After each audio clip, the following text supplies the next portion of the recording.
Hey YouTube, Tim here. Just doing a little cleaning up on the Road King Classic, the 2009 Road King Classic. Just got back from a 2,240-mile road trip with my friend Tony.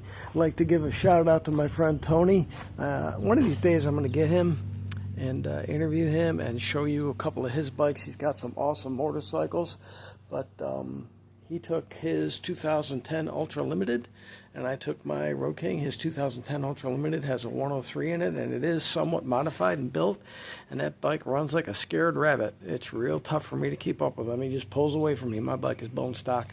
But I just want to give a shout out to him. He's really something. He organizes these trips. Whenever I just provide an idea, next thing I know, Tony's got the whole trip planned. He just plans the stops and the mileage, and he does a fantastic job, and I just want him to know how much I appreciate him. Tony travels a lot for work, and he accumulates points on his hotel stays because he travels all over the country. And so this 2,240-mile trip for me cost me $0 for hotels. So again, thank you very much, Tony. I'd also like to offer a complete public apology to Tony. It was a great trip, a great ride. We had a ton. We went up through Tennessee, Road 421, the Snake, and we went up to Cleveland and went to Rock and Roll Hall of Fame, and then we went up Lakeshore toward Buffalo. We stopped at some really cool places there, saw some really cool things, had some great food, and had spent 3 days in Buffalo with family, and had a great time there, and left Buffalo, and about the first ride out of Buffalo was great. I have severe arthritis in my hands. Once we got through about an hour through outside of Buffalo, maybe an hour and a half, we hit basically on the route we took stop and go traffic and a lot of really, really rural roads for the next couple of days, twisties and turnies, really tight roads, and it just aggravated the arthritis in my hand and turned me into a complete and utter idiot. I became very nasty and very mean, and pain just overwhelmed me. It's no excuse, so I'd like to offer a public apology to my friend Tony. I've already apologized to him, but it turned me into a jerk. I don't know how he tolerated me for those past couple of days. The last day was great. Kind of got out of the twisties and turnies and did more cruising where I could just set my speed control. But as a result of that, I'm going to make some serious modifications to the old Road King here coming up pretty soon. Changing up my handlebars, going to change out my seat.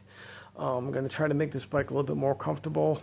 Not sure what I'm going to do about my throttle hand. I'm going to try to get to the doctor and see if they can't do something with the arthritis in my throttle hand, because operating a throttle for any more than 20 minutes at a time kills me. I love the speed control, but when you're riding twisties and turnies, you can't really use speed control on those, and it just really hurts. So I got to figure something out because I'm not done riding yet.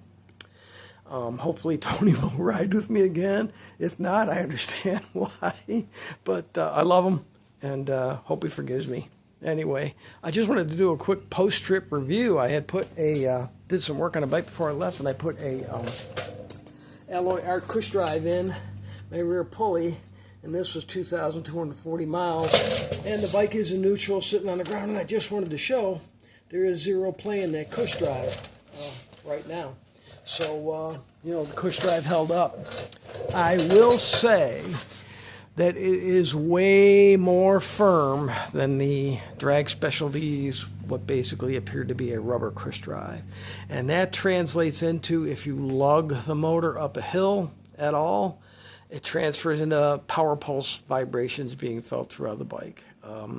Absorbs the vibrations way less than the rubber cush drive did. So if you're a little sensitive as far as vibrations and stuff goes, you may want to avoid that because it does result in more. However, I will say the response is fantastic. It's like having a pulley bolted onto your rear wheel rather than a cush drive, so it's real responsive and awesome that way.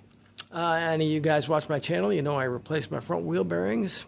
We went through a ton of rain on this trip, and you're not going to believe it, but I think I hear a wheel bearing starting to go up front again. So after I get done cleaning the bike up and put it back together, I might jack it up and take the calipers off, give it a spin, see what those bearings sound like. It's very faint.